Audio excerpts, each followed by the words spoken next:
Hello, this is Claude here from Cloud SEO Marketing. I run an agency here in Stafford Heights. We're reaching out to business owners in the Wacol business district, specifically for web design and SEO. Now, you may have a website, you may not have a website.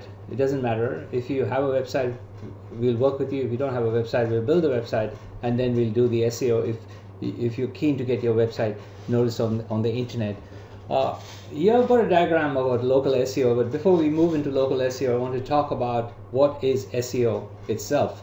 SEO stands for Search Engine Optimization, and it's specifically techniques or strategies you use on your website, off your website, to get Google to understand what your website's all about, the services you offer, and the areas or localities you work in.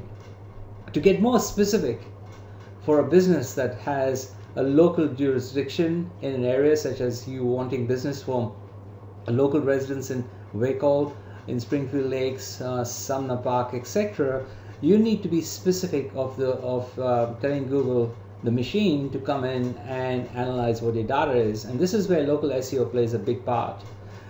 We get cited in citations. I'll go through each of these different 6 areas around local SEO and explain what they are. But first, let's talk about the information you want to put out there so that Google knows exactly what you're talking about. And the base line is to start with your name, your address, your phone number, add your opening hours, add information of holidays and any special events or information that you want your clients to know about.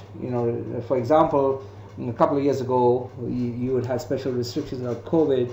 That would have been information you would put out for your local clients in your area. So once you've got that, and the NAP stands for name, address, and phone number, if you want to know what that is. Now we optimize images, we optimize their videos for everything from posts onwards. So when you're writing the text for your website, make sure you refer to local industry so that you can tell people that we belong to the Master Plumbing Association, because we are master plumbers and we are a plumbing company. That's an example. Make sure that you have enough word count on your words, not just about 2 paragraphs with about 200 words on it, or just generic information you picked up from the internet and dumped it on your website. Be very, very specific in what intent and what type of customers you're going to attract on your website. So this is very, very relevant. Next, we move on to citations. What are citations? Citations are when information about your website, your NAP that we spoke about earlier, is listed on other directories, local directories, national directories. Very useful here is local directories. So what are the local directories you should be looking at? Probably Yelp, True Local, your city council directories, your local chamber of commerce, being a member there. The local school, if you do a donation to the school, ask them to mention about that in their online newsletter, so it gets listed in their directory. Some useful hints there. Then we move on to the map listing. It's not just getting a map up there saying that you are XYZ plumbing or electrical company or lawyer.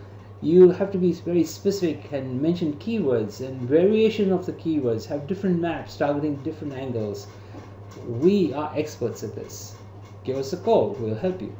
Then comes the Google My Business. This is something I just love, because every business thinks that they do a good job. Yes, we do a good job. However, what I find is consistency part of doing a good job. You have to be consistent in that. If you're a lawyer or a dentist or air conditioning, how consistent are you going to be in the advertising? Probably not, because you're so busy, right? Why don't you get an expert?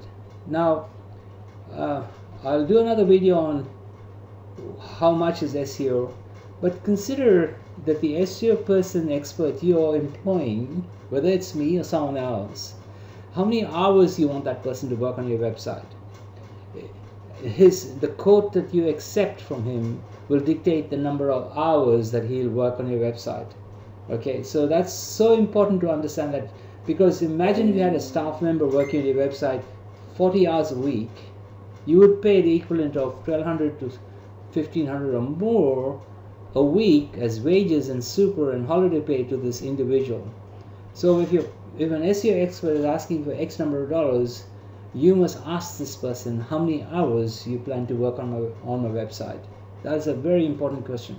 Okay, now reach out to me. We work in your niche. We know exactly what we do because we work on our businesses. We have two businesses that we specifically try different things on, and because one of this is the agency business and the other is an e-commerce business, and the techniques that we use here are the ones that we use on our client's website. So you are not a trial for us. You are getting the results of the work that we do ourselves, and the profits we earn from our businesses. We are sharing the techniques to you so you can get a return on your investment. You can make profit for your business. This is Claude from Cloud SEO Marketing. Reach out to me and I'll help you.